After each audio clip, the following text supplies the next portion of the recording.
This is the Emotional Vocabulary Series by Duenas. Today we will attempt to provide you with a brief but effective definition of freedom. Freedom, is it a mental state or an illusion?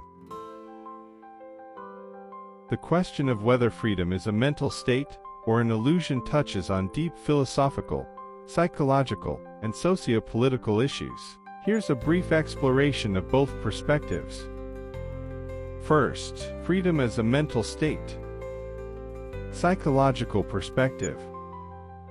From a psychological standpoint, freedom can be seen as a state of mind, where an individual feels autonomous and in control of their choices and actions. This sense of internal freedom is essential for mental health and well-being, supporting the idea that we can choose how we react or respond to our circumstances, even if we can't control the circumstances themselves. Existential perspective. Philosophers argue that freedom is inherent to human existence. Some individuals, having survived the Holocaust, emphasize that individuals could find personal freedom in choosing their attitude towards suffering. This existential freedom is not dependent on external conditions but on one's attitudes and responses to those conditions. Second, freedom as an illusion. Deterministic perspective.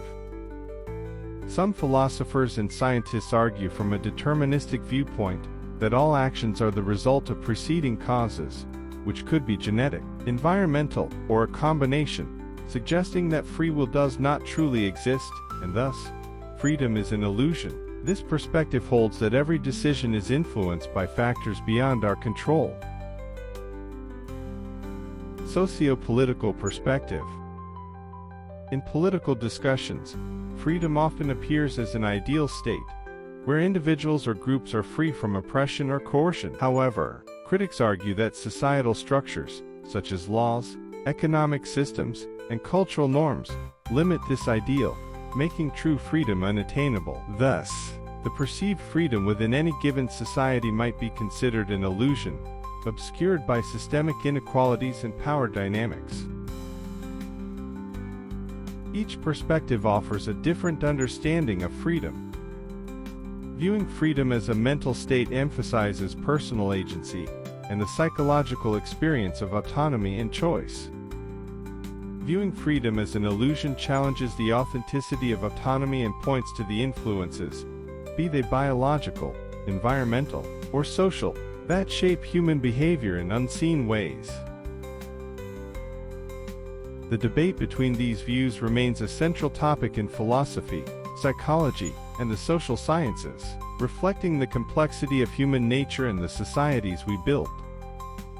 Both perspectives offer valuable insights into understanding human behavior and organizing societal systems. However, the following is worth considering as it proposes neither a mental state nor an illusion. An improved definition of freedom that encompasses broader philosophical, psychological, and socio-political dimensions could be summarized as follows.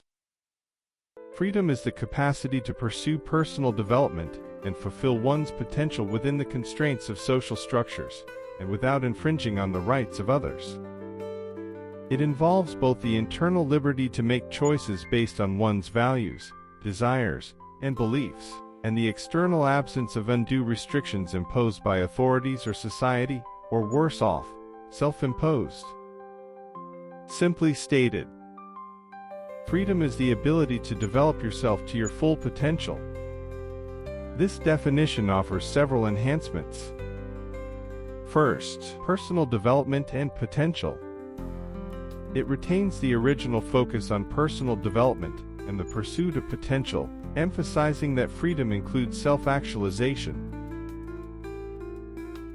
Second, constraints of social structures.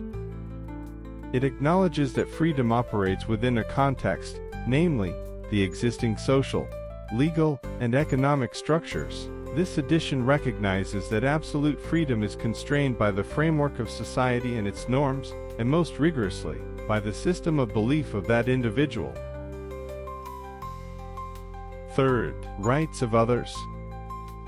It introduces the principle of non-infringement, highlighting that one's freedom should not impede in others' rights. This aspect is crucial in balancing individual liberties with communal welfare in easy-to-understand words. My freedom ends where your freedom begins. Fourth, internal and external dimensions. By distinguishing between internal liberty, the psychological aspect of making autonomous choices, and external liberty, the socio-political aspect of having those choices respected and unhindered by external forces, the definition covers the spectrum of experiences that constitute freedom. This definition is designed to be comprehensive, reflecting both the philosophical depth and practical implications of what it means to be free in various dimensions of life. Furthermore, the freedom to think and act according to one's rational will are universal moral imperatives. Freedom is the ability to develop yourself to your full potential.